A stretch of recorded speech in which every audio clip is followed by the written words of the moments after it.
Okay, so hello, and thank you to the organizers for the nice invitation, and thank you also to the attendees for their presence to the session. So I'll speak about Gaussian processes. I work at the Institute of Mathematics of Toulouse in France, and the talk will be in three parts. The first part should last about 1.5 hours. Will be the introductory part, so introduction to Gaussian processes from the very beginning. And then, probably tomorrow, we'll see two other parts on more specific and recent advances on Gaussian processes, and also some more personal work in the two other parts. The first type of contributions will be on sequential learning and Gaussian processes, and the second type of contributions on Gaussian processes with inequality constraints. So I'll start by motivating different fields where Gaussian processes are used. So Gaussian processes are used in geostatistics, so natural sciences. We study data points that are geolocalized. So you have geolocalization and you have observations associated to this. And then there is this book, Stein 99, as an introduction to this field. The second important field for Gaussian processes is computer experiments. So we model output of complex computer models by Gaussian processes. And here again, a book that introduces this topic. And the last example is, broadly speaking, machine learning. So trying to predict any kind of data from covariates, I would say. So here I give just a synthetic illustration. And then you have the book Gaussian Processes from Machine Learning by Rasmussen and Williams. So, of course, there is a common ground between the study of Gaussian processes in these different fields, but there are also some differences. So, for instance, there are different types of data in the different fields. So, typically, in geostatistics, we study functions of only 2 or 3 variables, so geolocalization. In machine learning and computer experiments, we are in higher dimension, typically. And then also, in computer experiments, we can have a few data points, because each data point is the output of a complex computer model. Whereas in machine learning, we typically have larger data sets. So because of this difference in terms of data, we have different algorithms in the different fields. And we also have different theoretical focus. So in geostatistics, some of the theoretical focus are closer to probabilities and stochastic processes. And in machine learning, the focus could be closer to information theory or sequential algorithms. And also because of this, we also have a slightly different vocabulary among the different fields. So the canonical goal for this mini course is to learn an unknown function. So we have a function of interest f, which has an input space x and an output, a scalar output f of x. So for now, until now, I will not make any specific assumption on the input space. So later there will be some assumption sometimes. So x is called the input parameter of the function, and f of x is the output of the function, so the quantity of interest. And the idea is that the function is a black box, so it's only available through observations. So we'll see that observation can mean different things. And black box also means that there is no or only a small a priori information available on this function f. So there are several examples of function f that we can discuss. So in geostatistics, the input point x will be, for instance, a two-dimensional position on the Earth, and f of x will be a pollutant concentration at this point. In computer experiments, x will be a set of simulation parameters, for instance, type of material, geometry of the domain, etc. And f of x will be a simulation result, for instance, the energetic efficiency of the simulated system. And in machine learning, there are very different types of examples. So for instance, there is a flight data set where X is a set of flight features like departure airport, arrival airport, etc. And f of X is the delay time of the flight. So it's an example where we could be interested in predicting the delay time of a flight. And then we will have observations on the function f, and we'll have different types of observations. So first, there will be what I call the regression setting, where we have two subcases. The first case is what I call exact observations. It's when we observe directly the values of the function. So we can observe f of x1 until f of xn for some input points x1 to xn. Then the second case is called the noisy observation case. So here, now we only observe f of x1 plus Gaussian noise epsilon 1, and until f of xn plus a Gaussian noise epsilon n. So this noisy observation case, typically, for instance, f of x1 plus epsilon 1 is the output that you observe, and f of x1, you interpret it as the conditional expectation of the output given x1. So it's the best prediction you can make of the output, and this is why it is the function of interest. Then there is a second example that I will consider, which is the binary classification example. So here we observe output y1 to yn, where for any I from 1 to n, yi is binary, so yi is equal to 0 or 1. And the probability of yi being 1 is a function of the function evaluated at xi. This function is a function phi, and it is an increasing function of the value of f of xi. So if f of xi is small, yi will be often equal to 0, and if f of xi is large, yi will be often equal to 1. And the function phi is bijective from the real line 2, 0, 1, excluding 0 and 1. So a typical example is the logistic function, where the function is exponential of t divided by 1 plus exponential of t. And then there are more observation schemes that can be tackled by Gaussian processes, but I will not speak about them. But examples are, for instance, multi-class classification and point processes, where the function f gives the intensity of a point process. And we observe a point cloud from this intensity. So now we'll see the role of Gaussian process on this function of interest. So here we have seen, I would say, classical statistical or machine learning settings, so a regression setting and a classification settings. So there are many machine learning techniques that can be used to address these problems.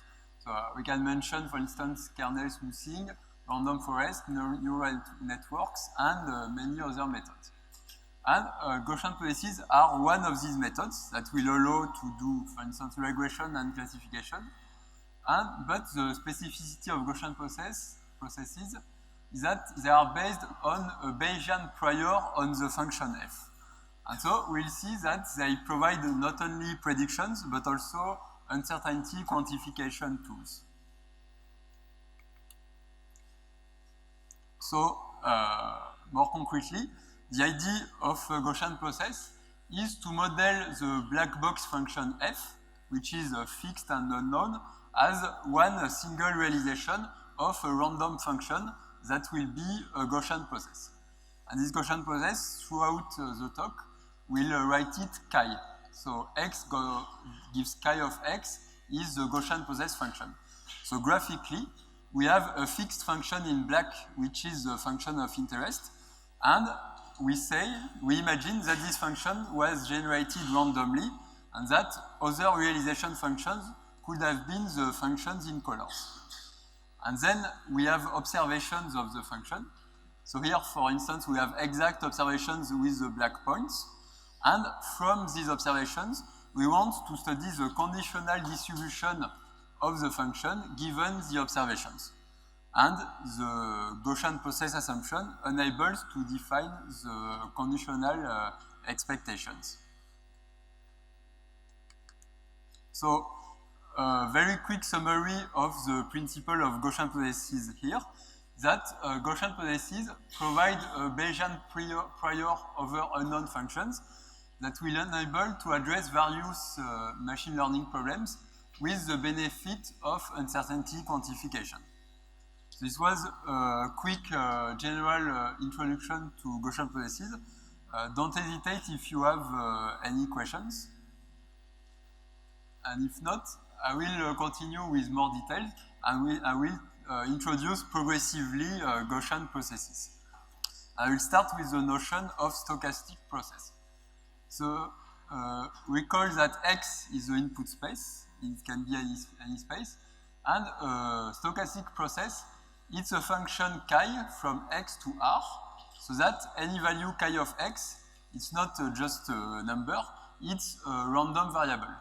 So a stochastic process is a collection of random variables that are indexed by X in capital X. And alternatively, a stochastic process is a function on X that is random. So a stochastic process, informally, it's a random procedure that will generate functions. So here, it will generate some of the functions in color. And sometimes it will be important to explicit the probability space related to the random variables. So sometimes we may write the Gaussian process chi as chi of Wx, where X is the input point again, and W is a member of a probability space capital omega. And for a given value of W, so W0, we call the function X gives chi of W0x a realization of the stochastic process chi. So we have to imagine that here, for instance, the green function is a value of chi for a certain W1, and the red function, for instance, is a value of chi for another value W2. And the nature has chosen one W, which will give us one unknown function, which is the realization of the Gaussian process. And so, of course, the probability space omega is the same for all the input points X.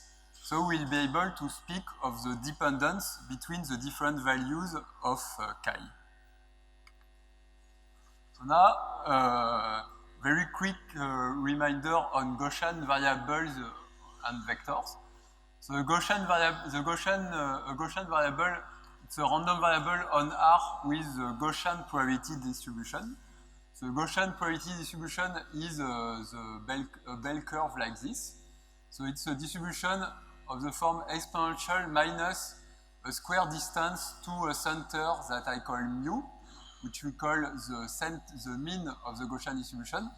And so the curve, which is centered around the center, it decreases to zero at a certain speed, and the speed is given by sigma square, which we call the variance. So if sigma square is small, we go very quickly to zero, like the blue curve. If sigma square is large, we go slowly to zero, like the red curve, for instance. And so this is a probability density function, so it has to have an integral equal to 1. So if sigma square is small, we go quickly to zero, but we start at a high value at the center, so that in every case the integral is 1. So a Gaussian variable is a very simple random variable. There is a mean, which is the most probable point, and then when we go away from the mean, you are less and less probable. And this notion can be nicely extended to the vector case.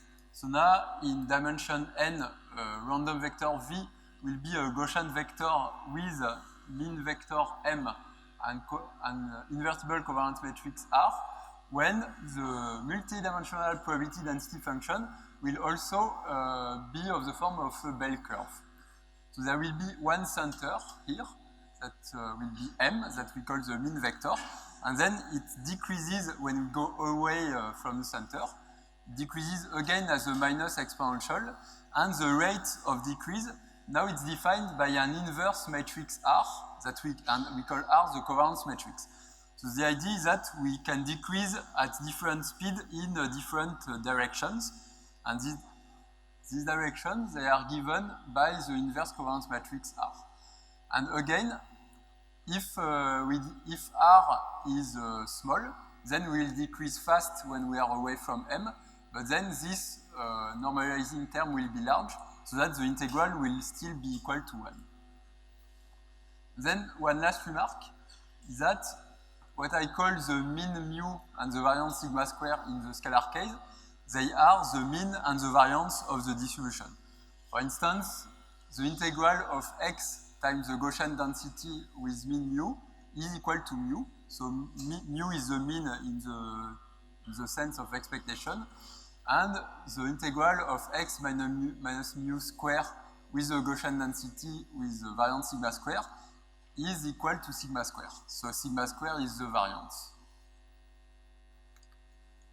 So now we have assumed that the variance and the covariance matrices were non-zero and invertible. So here I will just explain how it goes when the variance is 0 and the covariance matrix is not invertible. So when the variance is 0, graphically it's a curve which goes to 0 infinitely fast, so it becomes a Dirac function at the center. So when the variance sigma square is 0, then a Gaussian variable with mean mu is a variable which is a constant equal to mu. So a Dirac distribution at mu.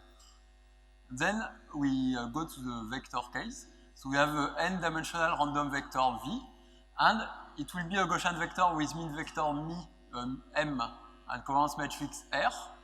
So R is not necessarily invertible, where when for any n times 1 vector lambda, lambda transpose V is a Gaussian variable with mean lambda transpose M and variance lambda transpose R lambda.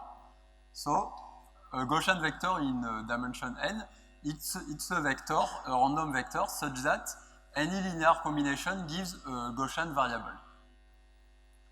Okay.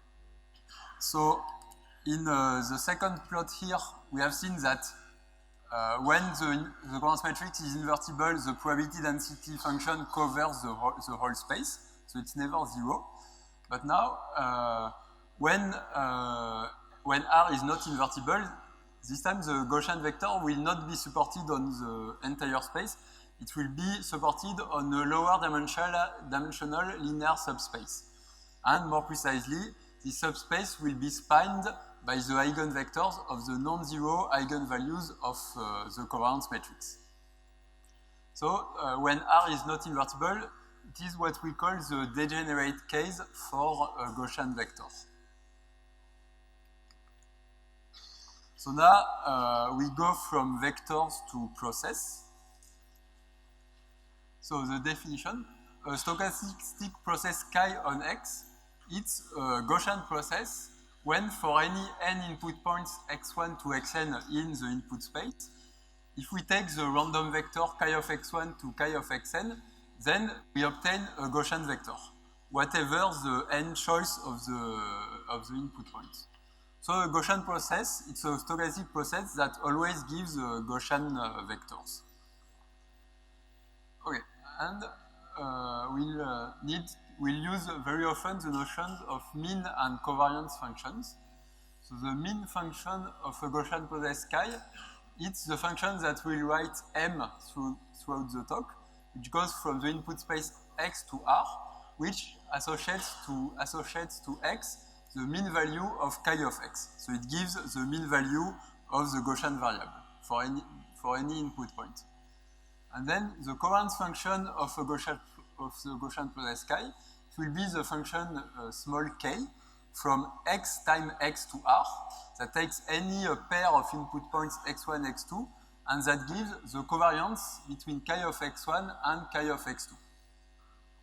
So for the vector chi of x1, chi of x2 is a Gaussian vector. So here a covariance means dependence. So the covariance function enables to drive if for two input points the values of the random function will be dependent or not.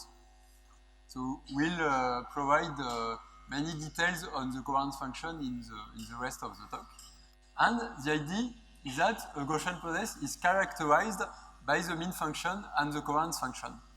So for vectors, when we look at the probability density function, it's clear that the probability density function is characterized by the mean vector and the covariance matrix. And here it's the same for processes. The distribution of the process is characterized by the mean function and the covariance function. So if we speak of a Gaussian process, we only need to speak about a mean function and a covariance function.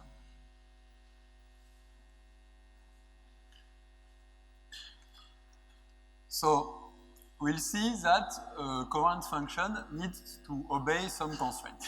So there will be two constraints that are very natural, so we will derive them now. The first observation that we'll make is that the covariance function is symmetric. So we look at k of x1, x2.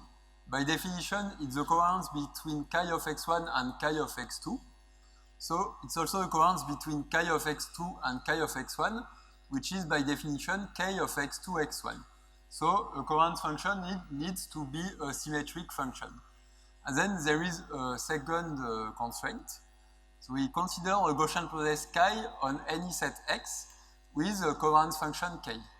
And then we take n input points x1 to xn in the input space x, and n coefficients lambda 1 to lambda n in R. And then we calculate the variance of the sum of the lambda I times chi of xi. So it's positive because it's a variance, and if we develop the sum, we obtain the double sum, the lambda I, lambda j, covariance between chi of xi and chi of xj. And this covariance, by definition, it's k of xi, xj. And so we obtain a constraint.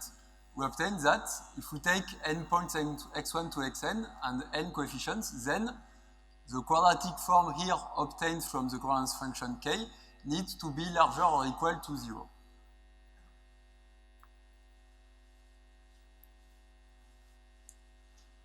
Okay. And in fact, these two constraints, they are sufficient to define the covariance function. And we will call a function that satisfies these two constraints a symmetric non-negative definite function that I will abbreviate by SNND.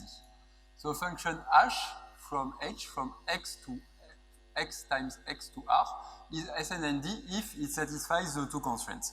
So if it's symmetric, h of x1, x2 equals h of x2, x1, and if for any n input points x1 to xn, for any n coefficients lambda 1, lambda n, the quadratic form here, double sum of the lambda I, lambda j, h of xi, xj is larger or equal to 0. And as I have said, covariance functions are SNND. So another remark on the second constraint, we take n input points x1 to xn in the input space x, then we can consider the covariance matrix of the vector chi of x1 to chi of xn. This covariance matrix will be composed of all the k of xi, xj, so it's n times n matrix. We'll write it R every time in the talk, and it's a covariance matrix, so it's a symmetric non-negative definite. So an SNND function, it's a function that gives also symmetric non-negative definite matrices. So this is the notion of covariance function. In the literature, they have other names. So they can be called kernels, they can be called radial basis functions, and they can also be called positive definite functions.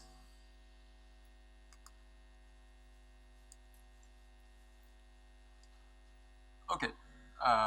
Now we have one slide which is good news for us, which will tell us that Gaussian processes always exist when we can find a covariance function. So we take x as any input set, we take m as any function from the input space to R, input set to R, and we take an SNND function k from x times x to R. And then there will exist a Gaussian process chi on the input space x with mean function m and with a covariance function k. So it's a, yeah?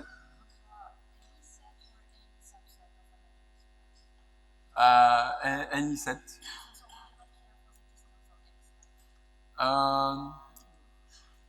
We need to find the covariance function, and the covariance function needs to be SNND. So here to obtain the SNND part, you need to be careful about the distance. But if you obtain this, then if you obtain this for any set, if you obtain an SNND function, then you can have a distance. Yeah, and maybe also you can always think of the Gaussian process composed of independent variables, for which the distance will always be 0 if 2 points are distant, if 2 points are different. So I will give this example a bit later. Fine. Okay, so, and this is a standard result. It can be obtained from the Kolmogorov extension theorem. So the conclusion is that to create a Gaussian process, it is sufficient to create a mean function, but any function will work, and to obtain a covariance function, which will have to be SNND. Okay, so now we have defined Gaussian processes. So in the rest of this first part of the talk, we will create SNND functions on different spaces, and we'll study the interplay between the SNND function, so the covariance function, and between the behavior of the Gaussian process. Second, we will assume that the mean and the covariance function are selected, and we'll study the conditional distribution of the Gaussian process given the different types of observations that we have introduced at the beginning.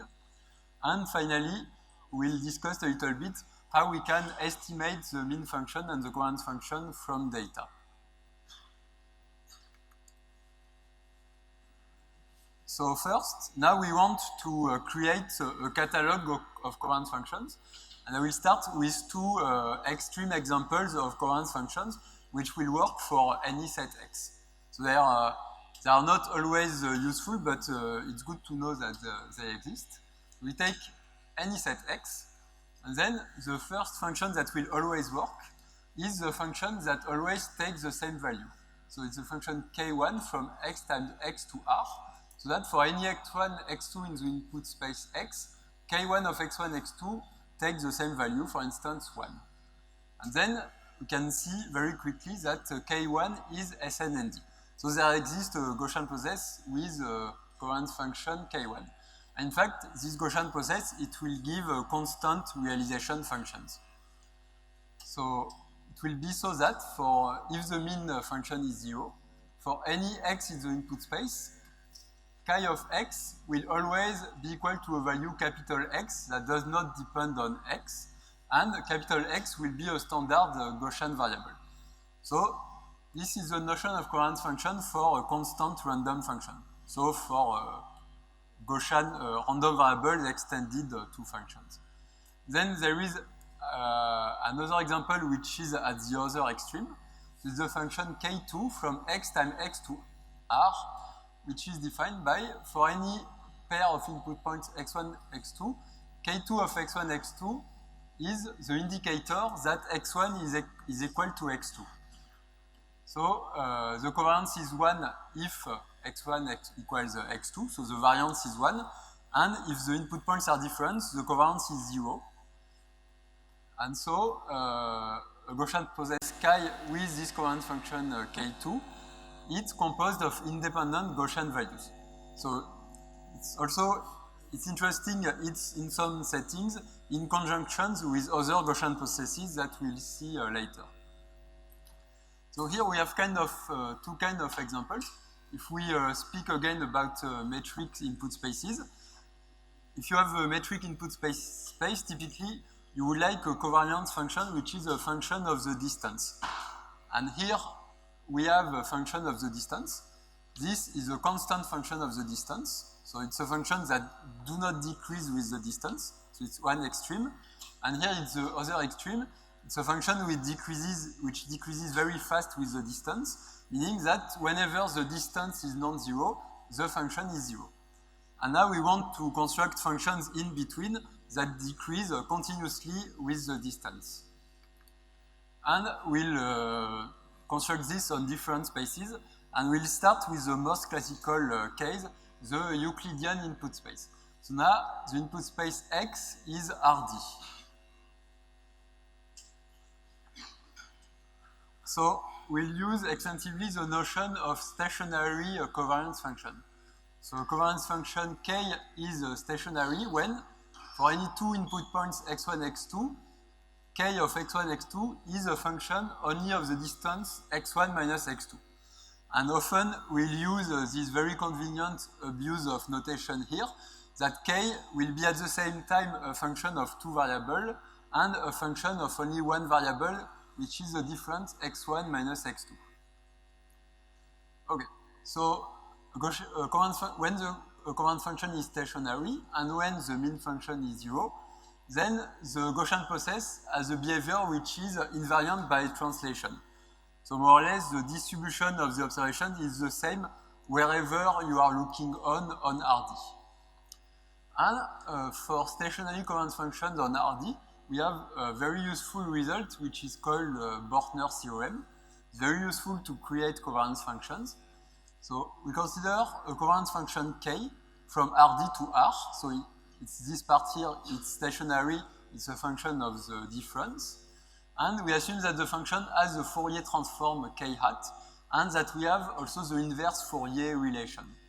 So K of X can be expressed as the inverse Fourier transform of K hat, with the standard formula with the frequency W. And then we have an equivalent result that says that K is SNND if and only if K hat is a positive valued function. So we have characterized all the covariance functions that are stationary. They are the functions such that the Fourier transform is positive. So if we want to create SNND functions, we create positive functions and then we take the inverse Fourier transform. So we'll prove one part of this result because the proof is short and insightful. We'll prove that if K hat takes positive values, then K is SNND. So we start with a function K hat that takes positive values. And we want to show that the function is SNND, so we need to consider any endpoints x1, xn in the input space, and any n coefficients lambda 1, lambda n in R, and we study this quadratic form. So double sum the lambda I, lambda j, k of xi, xj, and we need to show that it's positive. So we assume that k is stationary, so we replace k of xi, xj by k of xi minus xj. Then we use our assumption that k is equal to its inverse Fourier transform. So k of xi minus xj is equal to the integral of k hat of w exponential I w transpose time xi minus xj. And the double sum is left unchanged. Then we do two things. We use the property of the exponential. So exponential of the difference between becomes the product of exponential. So exponential I w transpose xi time exponential minus I w transpose xj. And then we exchange the double sum and the integral. And then we use that exponential minus I w transpose xj it's the conjugate of exponential I w transpose xj. Then we just move the lambda j from here to here. So now we have the integral of k hat times a double sum of a number that depends on I times its conjugate depending on j. So this is the expression of the modulus of a sum. So we have the integral of k hat of w times the modulus of the sum of the lambda I exponential I w transpose xi, the square modulus. And so we have the integral of something non-negative times something non-negative, and we obtain something non-negative. And so k is SNND. So this relation is nice because it's short, and it's used in some proof in the Gaussian process literature. So it's used, for instance, to prove that that covariance matrices are invertible, or it's also used for asymptotic statistics purposes. And now, from Borner's theorem, we can start to construct covariance functions on RD. And for simplicity, we'll start on R. So now we just create covariance functions on R that are stationary. So they depend on the difference between two real numbers. The first classical covariance function is the exponential covariance function. So here, k of x1, x2 will be equal to sigma squared times exponential minus absolute value of x1 minus x2 divided by L. So basically, it's exponential minus the absolute value of the difference. So there are two parameters here. There is a parameter sigma squared that I will call the variance, because k of 0, k of x1, x1 is equal to sigma squared. And there is a parameter L that I call the correlation length, because the distance between x1 and x2 is divided by L. So L enables to drive the spatial scale of the covariance function. We'll see some graphics later. Okay, and it can be shown that this function has a positive Fourier transform, so it is a covariance function. Then another very classical covariance function is the square exponential covariance function, also called the Gaussian covariance function. So here k of x1, x2 is equal to sigma squared times exponential minus x1 minus x2 squared divided by L squared. So it's just exponential minus the square instead of exponential minus the absolute value. And again, L divides x1 minus x2, so it's still a correlation length. And then we have the third, more general covariance function, which is also more complex at first sight, that we call the Matern covariance function. So the precise form is not the most interesting. It involves some special functions, like the gamma function and the modified Bessel function. What we can just observe is that there is again the variant sigma squared that is in factor of everything. So it can be shown that k of 0 is equal to sigma squared, and we have L that divides x1 minus x2. Then we have another parameter nu that has to be strictly positive, and that we call the smoothness parameter. So it will be clear later why we call it the smoothness parameter. Okay, so maybe what is more interpretable on this covariance function is its Fourier transform k hat, because first of all, the Fourier transform is positive. So the form k hat of w equal a divided by b plus w squared times nu plus 1/2, where a and b are positive. So the Fourier transform is positive, so indeed we have an SNND function. And we see that we have like an inverse polynomial in W, where the power is driven by nu. So if we increase nu, we have a Fourier transform that goes to 0 faster, and it's for this reason that nu will be called the smoothness parameter.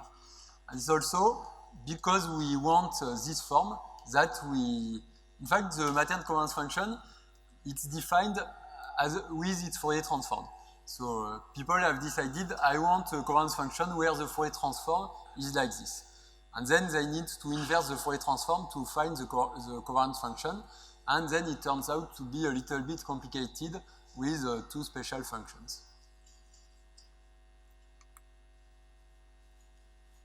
So we have the whole range of Matern covariance functions defined by the smoothness parameter nu. And here we'll just study the case where nu is equal to 3/2. And with this, we obtain what we call the Matern 3/2 covariance function. And now the function looks simpler. So it's the function of the distance, and it's just a decreasing function of the distance. So it starts at a maximum value at distance 0, and then it decreases, and it goes to 0. So it looks like a minus exponential. It's a bit more complicated. It's an affine function times exponential minus something. So we can have an explicit simple expression. The Matern 3/2 covariance function at x1, x2. It's a function of the difference x1 minus x2 divided by the correlation length L, and sigma square is in factor. And then it's 1 plus the difference times something times exponential minus the difference. So the covariance function is stationary. Sigma square is the variance. So it gives the order of magnitude of the functions that are realizations of the Gaussian process. So if you increase sigma square, then the Gaussian process realizations will have larger values. And L is the speed of variation of the functions that are realizations of the Gaussian process. So we see that if L is larger, for instance the green curve, then the covariance decreases more slowly with the distance. And if L is small, like the black curve, the covariance decreases very quickly with the distance. And this has immediate consequences on the Gaussian process realizations. So here I consider a Matern 3/2 covariance function with variance sigma square equal 1 and 3 values of L. So first a small value L equals 0.5 and I sample some realization functions and then we have realization functions that move quickly. So for instance at a distance 1 between 0 and 1 the covariance is small, meaning that the realization function has time to change a lot between 0 and 1. And so the functions, they oscillate a lot. Then I can increase L from 0.5 to 1, and then the function oscillates less. And if I even increase L to 2, then the functions oscillate even less, and now they are more nicely behaved. So are there any questions so far? So if not, we'll continue and we'll speak about the smoothness of Gaussian processes on R. So we will present two results. First result will tell us that if we have a continuous covariance function, then we have a continuous Gaussian process. So it's a result, its proof can be found, for instance, in a book by Adler, or in other books as well. So we take chi, a Gaussian process on R with mean function 0 and covariance function k. And then if k is continuous, plus some small technical assumptions, then the trajectories of chi are almost surely continuous on R. So if you have a smooth covariance function, this is the second one, this is the first result. So if we think that our realization functions are continuous, then we just have to consider continuous covariance functions. Then the second result, we take again a Gaussian process chi on R with mean function 0 and covariance function k. And then for any R in N, if k is 2R times differentiable plus some mild technical assumptions, then the trajectories of chi are almost surely R times differentiable on R. So if the covariance functions are many derivatives, then the Gaussian process functions, the realizations, they will also have many derivatives almost surely. And you maybe have observed that if we need k to be 2 times R differentiable in order for the trajectories to be only R times differentiable.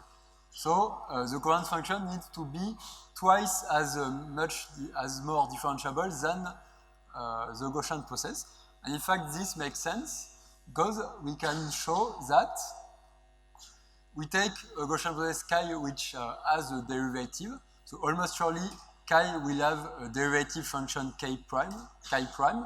And then the covariance between k prime of u and k prime of v is the second derivative of the covariance function k at uv.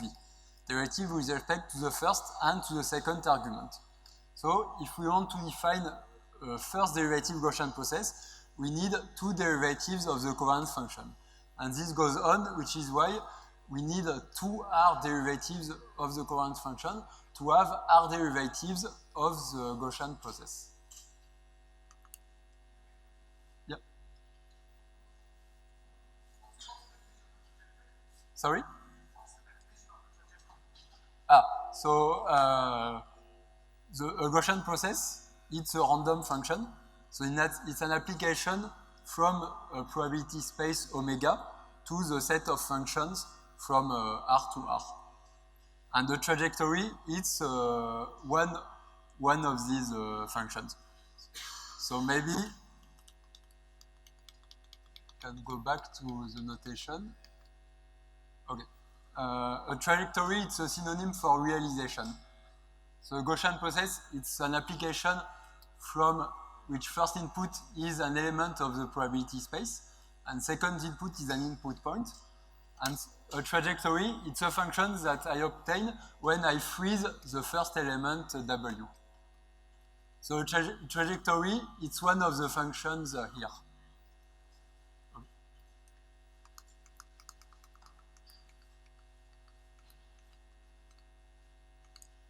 Okay. And now we'll exploit the relationship between the Fourier transform and the number of derivatives of a function. So we'll use a well-known property of Fourier transforms. So we take a stationary covariance function k with Fourier transform k hat, and we assume that we have again the inverse Fourier transform relation, and then we have an implication for any natural number r. If the Fourier transform k hat goes to 0 sufficiently fast, such that the integral of w to the 2r times k hat of w is finite, if we have this, then k is a 2r times differentiable. So, if a Fourier transform decays quickly at infinity, then the covariance function is smooth, and then from the previous result, the Gaussian process will be smooth. And this is exactly the motivation for the Mattern model. We recall that the expression of the Fourier transform of the Mattern model is the following one here. So k hat of w is a over b plus w squared to the nu plus 1/2. So we can show very quickly that if nu is strictly larger than r, then this k hat of w, it will satisfy the finite integral condition here, and so the trajectories of chi will be almost surely r times differentiable on r. And so, with the Mattern model, the integer part of nu is the number of derivatives of the Gaussian process. Thus, the Mattern model, it enables us to have a parameter nu that automatically defines the number of derivatives of the Gaussian process. Hence, the name smoothness parameter.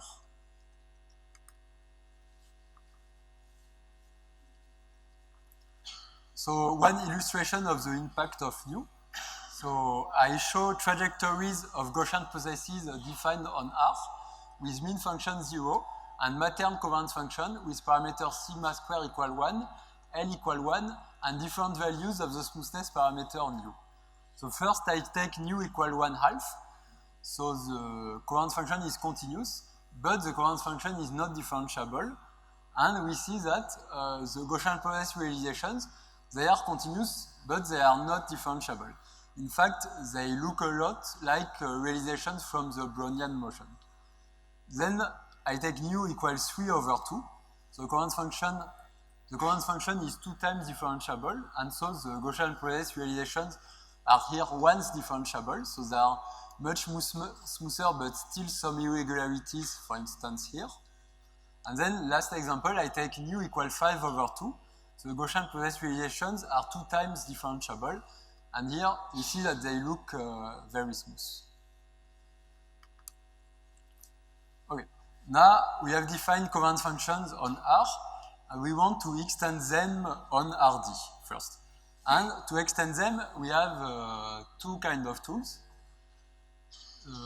two kinds of nice small results on covariance functions, the product and the mapping. The first result says that if k1 and k2 are two SNND functions, so two covariance functions on a set X, that can be any space, then the product k1 times k2 is also SNND on X. So the proof can be quite short, and it's given, for instance, in the book by Sholkov and Smola. Then the second result, which we will call the kernel mapping. So we take k2, an SNND function on a set x2, and we take a function phi from x1 to x2. That can be any function. And then we define k1 of x1 times x1 by k1 of uv equals k2 of phi of u, phi of v. So first we project the input points to x2, and then we use the covariance k2. And this gives an SNND function, and it's very quick to show it. We take n input points x1, xn in x1, and n scalars lambda 1 to lambda n. And we compute the double sum of the lambda I, lambda j, k1 of xi, xj. And then we use the definition. It gives double sum of the lambda I, lambda j, k2 of phi of xi, phi of xj. And it's positive because we use the SNND function k2 on the input points phi of x1 to phi of xn. So if you have a space, you can always take a mapping from another space where you know you have a covariance function. And this will give you a covariance function on the first space.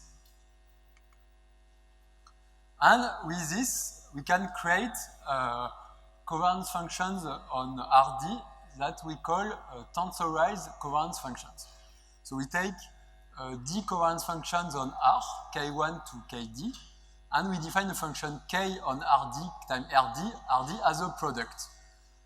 So K of UV equals K1 between first component of U and first component of V extra until KD between the first component of the D component of U and the D component of V.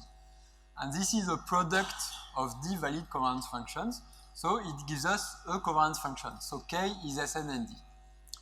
And we can show it quickly.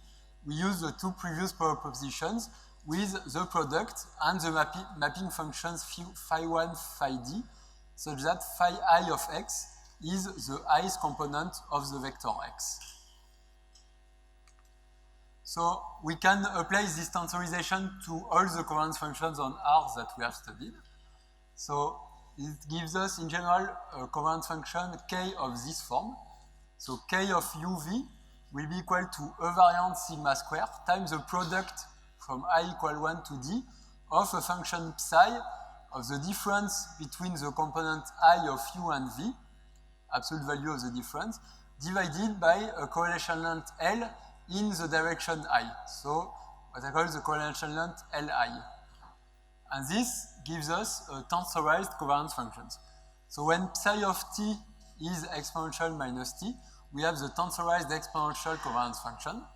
When psi of t is exponential minus t square, we have the tensorized square exponential covariance function. And when psi of t is the complicated expression of the Matern covariance function, we have the tensorized Matern covariance function. And the parameters, they have also good interpretation. So sigma square is still the variance. So with these three functions, k of u will be equal to sigma square. So sigma square gives the variances of the values of the Gaussian process.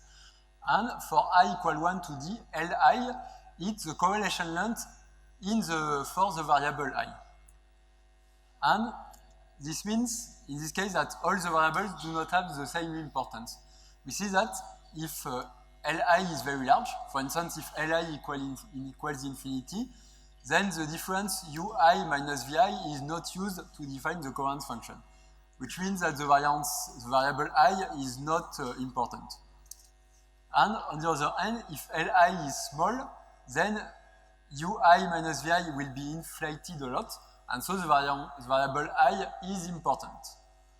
And in fact, if I can advertise one of my works, this can be used in an algorithm to allow a ranking of the variable importance and the variable screening by considering only the variables with a small correlation length.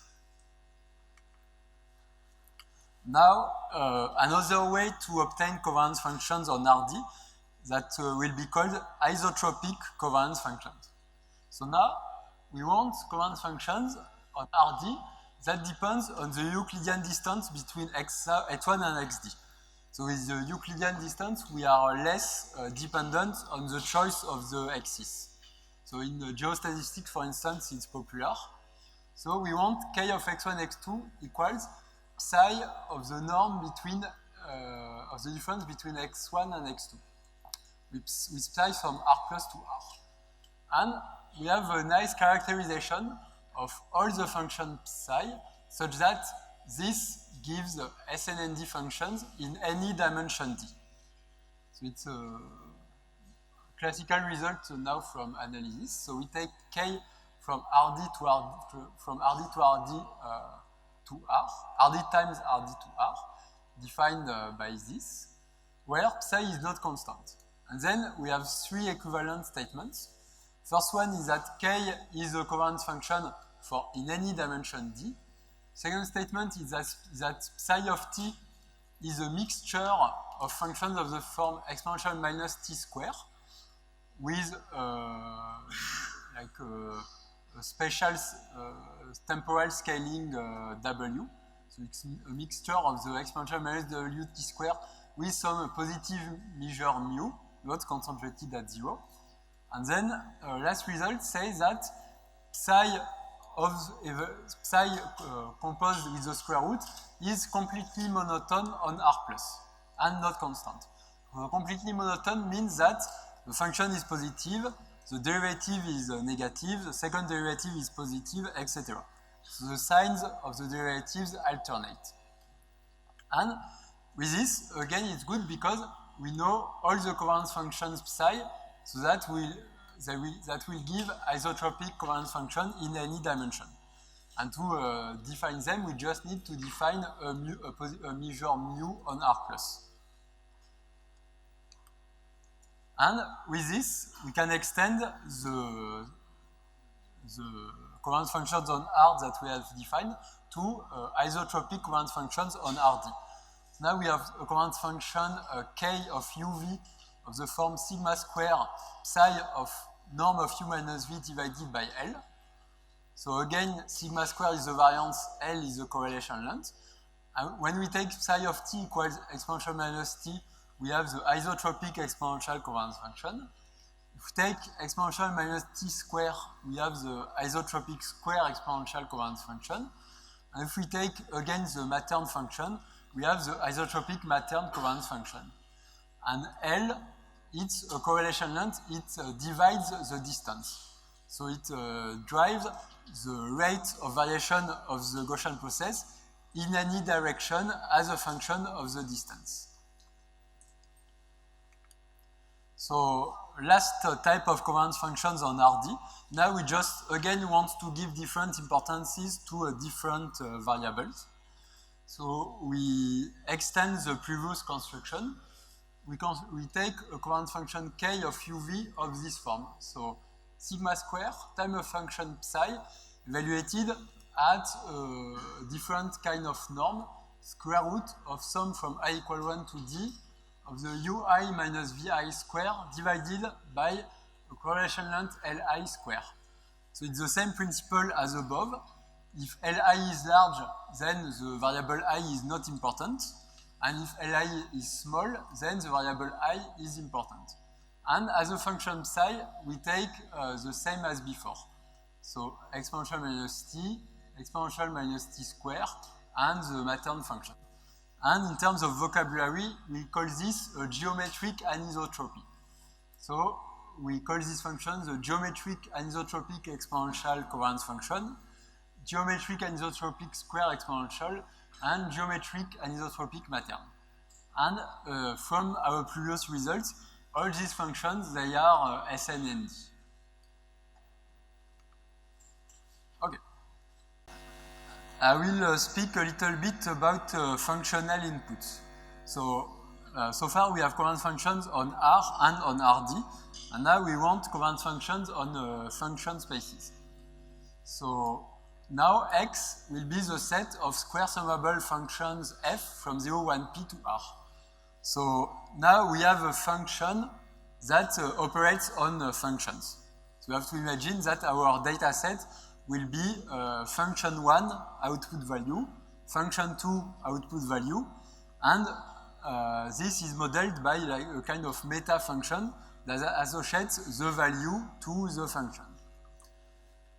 And now we want to compute covariance functions on this set X.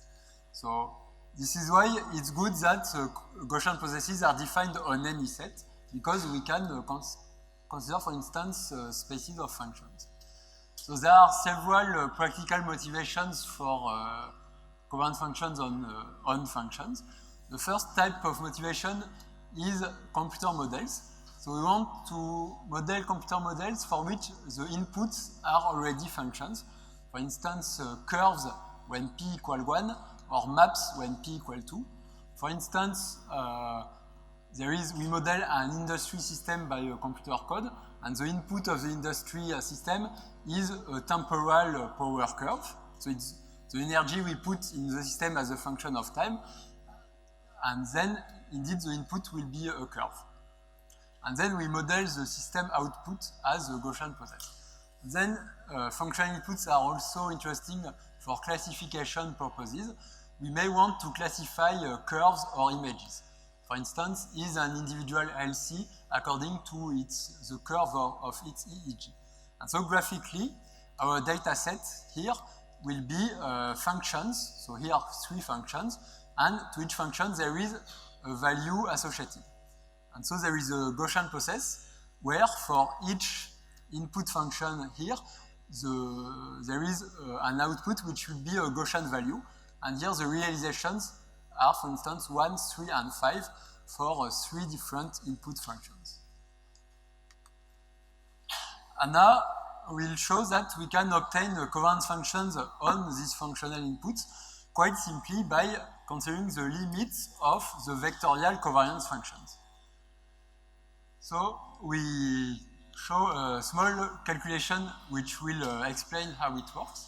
So we take n functions f1 to fn on the space x of functions, and n coefficients lambda 1 to lambda n, and we take a sequence xa of IID uniformly distributed points on 0, 1 to the p. And then we consider this quadratic form. So we consider the exponential of minus, in fact, the L2 norm between the 2 functions. So exponential minus the square of integral of 0, 1 to the p of fi of x minus fj of x square. So this exponential minus the norm. It's a natural extension of the isotropic exponential covariance function. And we want to show that with this, we obtain an SNND function. So we compute a quadratic form double sum of the lambda I, lambda j exponential minus square root of this integral of the square. And then the integral of the square difference, it's also an expectation when x is uniform on 0, 1 to the p. And because it's an expectation, it's the limit of an average for IID points. So a strong law of large number. So almost surely, this here is equal to the limit as d goes to infinity of the double sum of the lambda I, lambda j times exponential minus square root of 1 over d times sum from a equal 1 to d of the fi of xa minus fj of xa square. And now we have a covariance function in dimension d. It's the exponential minus the Euclidean norm with the correlation length d. And when the input vectors are, the first input vector is f1 of capital X1 until f1 of capital XD. So the component A is fi of xa for the input I. And then the nth input vector is fn of x1 to fn of xd. So here we have a covariance function, we have a quadratic form for a covariance function on Rd, and so the quadratic form is larger or equals to 0. And so the first term here is also larger or equal to 0. So we have proved that if we take exponential of minus the L2 norm, we obtain a valid covariance function on function spaces. And this, we can repeat it for other functions, and we obtain the first construction of covariance functions of input spaces. So we'll take a function k defined on x, where for any functions fg on x, k of fg will be equal to sigma square times a function psi evaluated to 1 over L times the L2 norm. So square root of the integral of f of x minus g of x squared dx. And if I take again psi of t equal exponential minus t, I have the functional isotropic exponential covariance function. If I take psi of t equals exponential minus t square, I have the functional isotropic square exponential covariance function. And I can also take the Matern functions for psi, and I will have the functional isotropic Matern covariance function. And we have two parameters, sigma square and L. So sigma square again is the variance. So k of f is equal to sigma square.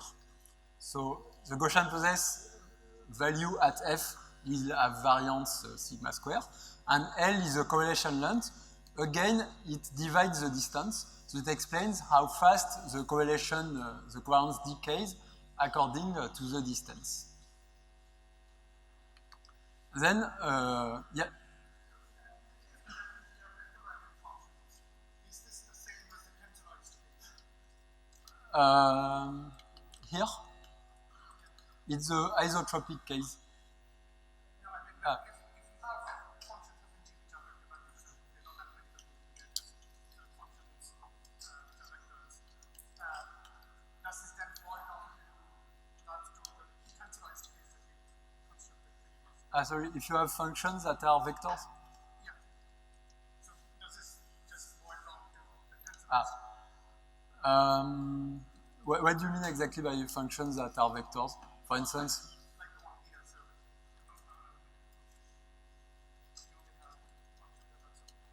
Like piecewise constant, for instance? yeah. Okay. Yeah, yeah, I think if you have a piecewise constant function, you obtain the isotropic form. So in fact, this construction for function spaces, it boils down to the isotropic form and not to the tensorized form. Because I approximate the L2 norm by a Euclidean norm. And the Euclidean norm, it appears in the isotropic case. If I wanted to extend the tensorized case, I would have to approximate something by a product of functions. This would be something different. But there is one case when it boils down both to the isotropic case and the tensorized case, it's the exponential covariance function, because of the property of the exponential. So it's the example I was going to give exactly here, that only for the covariance function I present something that boils down to the tensorized case. And this, it's a function k of fg, which is defined as the sigma square time exponential minus 1 over L times the L1 norm between f and g. And this, in the vector case, it boils down to exponential minus the sum of the absolute differences, which is the product of the exponential of minus the differences. And so it's tensorized. Okay, so you can also have the covariance function with the L1 norm and the exponential for functional inputs. Okay, now I will speak on, just mention briefly some examples of work on Gaussian processes with functional input. There is a first paper by Mullenstadt et al., which is an example of paper where they consider computer models modeled as Gaussian processes with functional inputs. And they construct different types of covariance function by using spline decompositions of the functional inputs. There is another paper by Morris, also with computer models with functional inputs, where they use what I presented, with covariance functions evaluated with the L2 norm. Okay. And now, in this slide and the next one, I will speak just a little bit about distribution inputs. So now, the space where we want to define the Gaussian process, it's not a space of functions, it's a space of probability distributions. And we will base the covariance function on the notion of Wasserstein distance, also called the Monge-Kantorovich or transport distance. So I take two distributions, mu1 and mu2 on R2, and then we define the square Wasserstein distance W2 square between U1 and U2 as the infimum over all the random vectors in R2P. So X for the distribution U1 and Y for the distribution U2, such that X has distribution U1 and Y has distribution U2, and over all these possible vectors, I consider the infimum of the square norm of the difference between X and Y. And we can interpret that this is a distance. If mu1 equals mu2, I can take a random vector where I repeat X, and where X follows the distribution mu1. This will be valid in this set, and the value of the distance will be 0. And then if mu1 and mu2 are very different, if X follows mu1 and Y follows mu2, X and Y have to take different values because they have different distributions. And so the quantity here will always be large. So graphically it's like this. If we are on R, we have an imposed distribution mu1, an imposed distribution mu2, and we look at all the joint distribution on R square, so for instance the green one, so that the projections of the first axis gives mu2, the projection on the second axis gives mu1. And then we are looking for probability distribution in R2, which is as close as possible to the diagonal, meaning that X is approximately equal to Y. So this green distribution is not optimal at all because it's far away from the diagonal. But still, it's valid, meaning that it belongs to this set. Then I will just mention some works on constructing covariance functions based on the Wasserstein distance. So there are two papers here that worked on the one-dimensional case. So the inputs are one-dimensional distributions, and they exploit that the one-dimensional case, there is an explicit expression of the Wasserstein distance. The Wasserstein distance square between mu1 and mu2 is the integral between 0 and 1 of the square difference of the quantile function of mu1 and of mu2 evaluated at all probabilities t. So if we, instead of looking at distributions, PDF for instance, we look at quantiles, and then we can use one of the kernels with functional inputs, where the input is the quantile function. And with this, we have the catalog of covariance functions that have been given above. And the idea is that the Wasserstein distance is beneficial when the distributions can have very high probability density values. The idea is that you can have two distributions that are both close to a Dirac, but where the L2 norms between the two densities is very high, because one is only close to a Dirac, and one is very, very close to a Dirac, so the PDF is much higher. And so if we consider the L2 norm between probability density functions, these distributions, they will be considered very different. But if we consider the Wasserstein distance, they will be considered similar. And this, in some applications, it can be better to consider these distributions as similar. So this is what is shown in these two papers. Then there is a natural question, how to extend this from R to the P, and then this becomes problematic because this explicit expression, it only holds on R. So when we are on R to the P, we need to do things differently. And then there are two possibilities. In this paper, they use what they call slight Wasserstein kernels. So they integrate different kernels on different projections on R. Then there is a recent work here where the authors try to use the notion of optimal transport to a barycenter to again use the covariance functions based on functional inputs. So I just don't go into the details on distribution inputs, it's just to mention the existence of these works. And now we can conclude on covariance functions. So covariant functions, they drive the order of magnitude of the Gaussian process and the speed of variation as a function of the distance. On RD, when the covariance function is smooth, then the Gaussian process is smooth. So we can parameterize the smoothness of the Gaussian process. There is a catalog of SNND functions on RD. So in practice, we can choose a function among this catalog. And there are canonical extensions for functional inputs. And then the idea is that there are many other spaces than spaces of vectors or functions. And on these spaces, there has been work on defining covariance functions. I don't have time to present this work.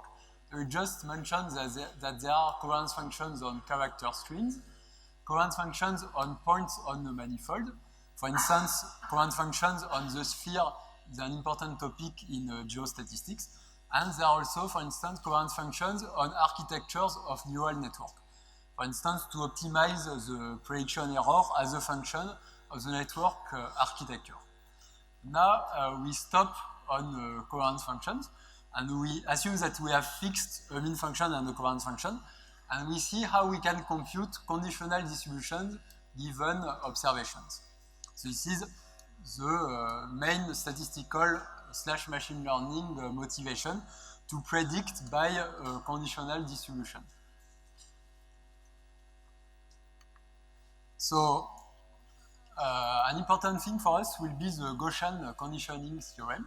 So we'll review it briefly. We take a Gaussian vector in dimension n1 plus n2. First component is y1, dimension n1. Second component is y2. So it has a mean vector of the form m1, m2, and a covariance matrix of the form r1 covariance of y1, r2 covariance of y2, and cross covariance matrix r12 between y1 and y2. So I can write any Gaussian vector like this. And then I assume that y1, the first part of the vector, is observed, and the observed value is y1, small y. And then conditionally to capital Y1 equal Y1, capital Y2 is still a Gaussian vector when the mean vector and the covariance matrix will change. The new mean vector exponential of Y2 given Y1 equals small y1 is the unconditional mean plus the cross covariance matrix times the inverse covariance matrix of y1 times the observation of y1 minus the mean vector of y1. So basically, it's the original mean vector plus a correction that depends on how y1 is different from its mean, that depends on the covariance of y1 and on the cross covariances. And then we have, so it's not var, it's covariance. Covariance matrix of y2 given y1, it's equal to the unconditional covariance minus a correction that depends on the cross covariance matrix and the inverse of the covariance matrix of y1. Okay. So for instance, one extreme case, when y1 and y2 are independent, then r12 is equal to 0, so there is no cross covariance, and then the conditional mean is the unconditional mean, and the conditional covariance is the unconditional covariance. And if there are correlations, then r12 is non-zero, and we change the conditional mean, and we decrease the conditional covariance matrix. So a very simple example, if y1, y2 is a two-dimensional vector, with mean vector mu1, mu2, variance is 1 and correlation rho, then the mean value of y2 given y1 is the original mean plus the correlation time the difference between mu1 and mu1. So the larger the correlation rho, the more we change the conditional mean compared to the unconditional mean. And then the conditional variance is 1, so the unconditional variance minus rho square. So if the covariance is large, the conditional variance will be smaller. So we'll, okay, perfect. So now we review first the case of exact observations. So we have a function f which is fixed, and we have exact observations of it with the black points. And as I mentioned, an important motivation for this is the field of computer experiments, where f of x is a result of a deterministic computer experiment with input condition x. And if I run the experiment twice on the same x, indeed I obtain the same observed value. So deterministic exact observations. So there are many examples of applications, for instance, in nuclear engineering, aircraft engineering, and climate sciences. So the motivation of Gaussian processes is to model the computer code function or the fixed function f in black by a realization of a Gaussian process. So other realizations are the function in colors. And then we want to compute the conditional distribution of the Gaussian process given the exact observations in black. And we will obtain everything explicitly in this first example. So we have a Gaussian process chi with on the space X with mean function M and covariance function K. And we'll need some notations. So Yn will be the vector chi of x1 to chi of xn. So it's the observation vector. So it's a Gaussian vector. Then we have small yn, which will be the vector of observed values of capital Yn. So f of x1 to f of xn. Then mn will be the mean vector of yn. Mn is the vector composed by the values of the mean function at x1, xn. R will be the n times r covariance matrix of yn. So Rij is the covariance function k evaluated at xi, xj. And then we have a new input point x in the input space. And we want to predict the value of chi of x. Or we want to predict the value of f of x. And we will consider r of x as the n times 1 covariance vector between the observation vector yn and the value of chi of x. So r of x I will be k of xix. And then with all this, we can construct n plus 1 dimensional Gaussian vector and apply the Gaussian conditioning theorem. And it will give us, three conclusions. First, there is a conditional mean function mn of the Gaussian process chi. So such that given capital Yn equal Yn, mn of x, the conditional value of conditional mean of chi of x given the observations, is equal to the unconditional mean plus the covariance vector transpose times the inverse covariance matrix times observations minus original mean vector. So we can compute for any x the conditional mean mn of x with an explicit expression, and here we can calculate everything once we have specified the covariance function k and the mean function m. We also have a conditional covariance function, so kn of uv is the covariance between k of u and k of v given the observations. It's equal to the original covariance minus r of u transpose r minus 1 r of v.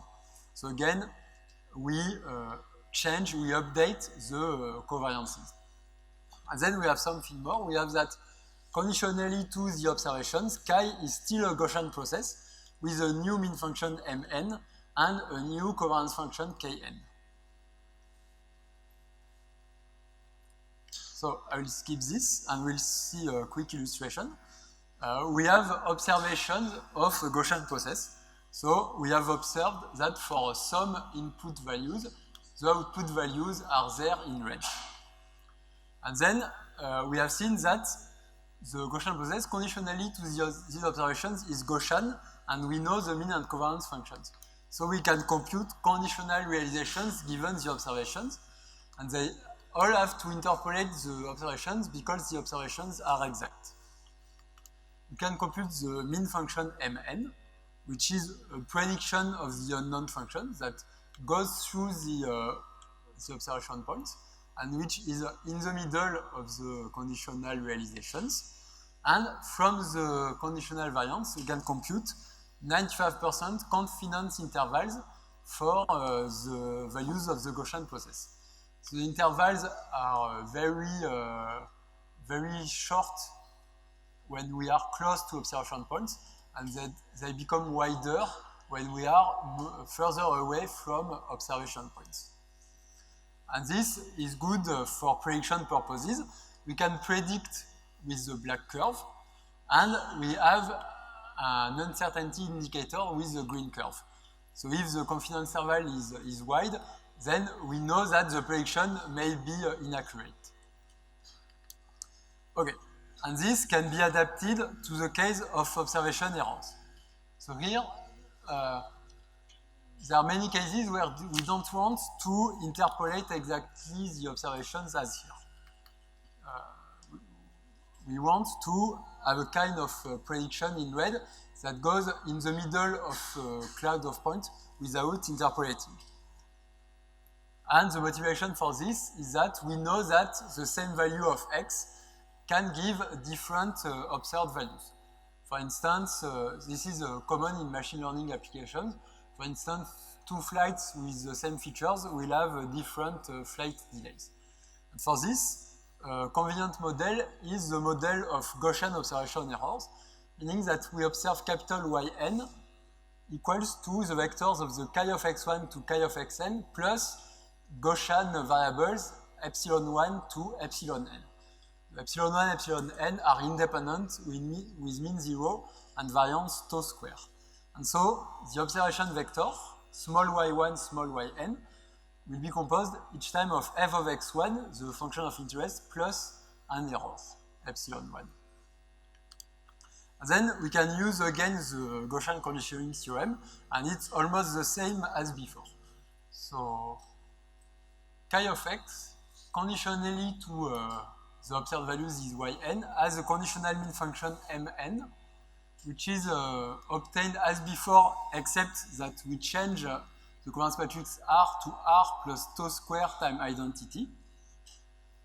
Tau square again is the observation error variance, and same for the conditional covariance function, we just replace R by R plus tau square time identity.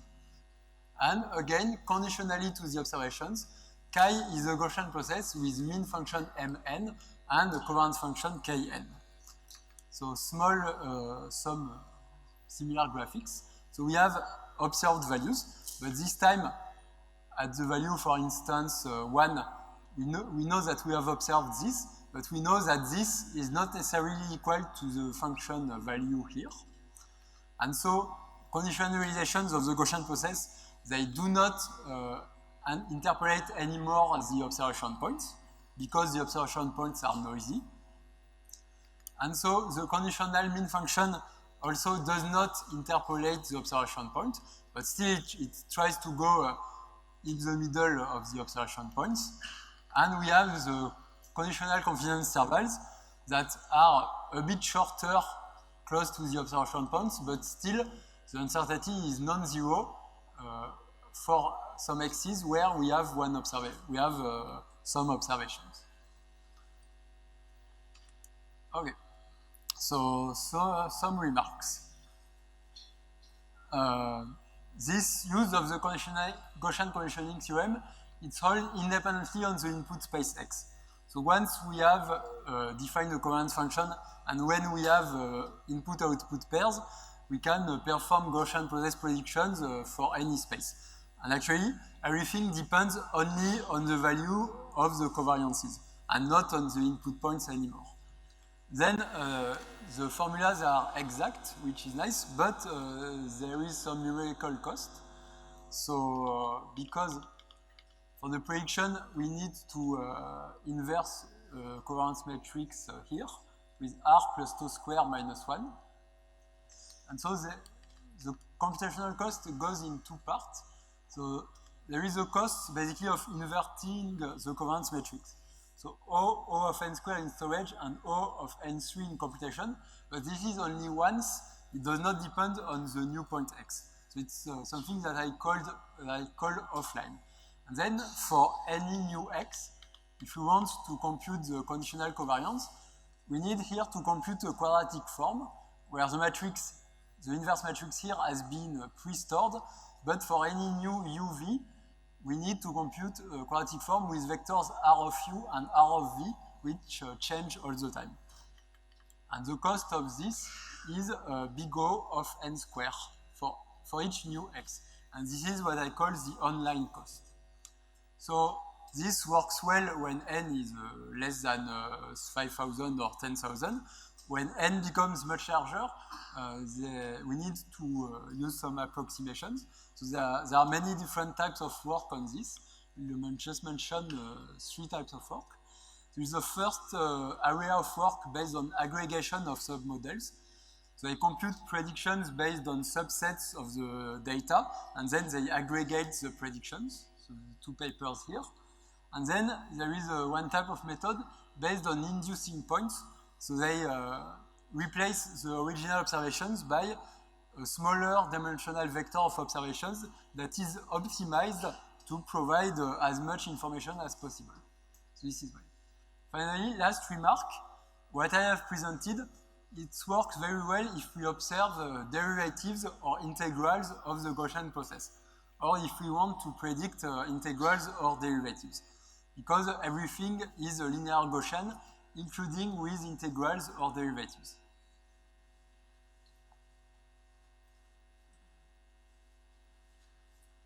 How much time should I take still?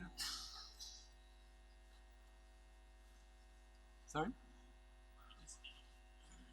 Yeah, so I can stop here and we'll talk about the classification at the next talk. So thank you.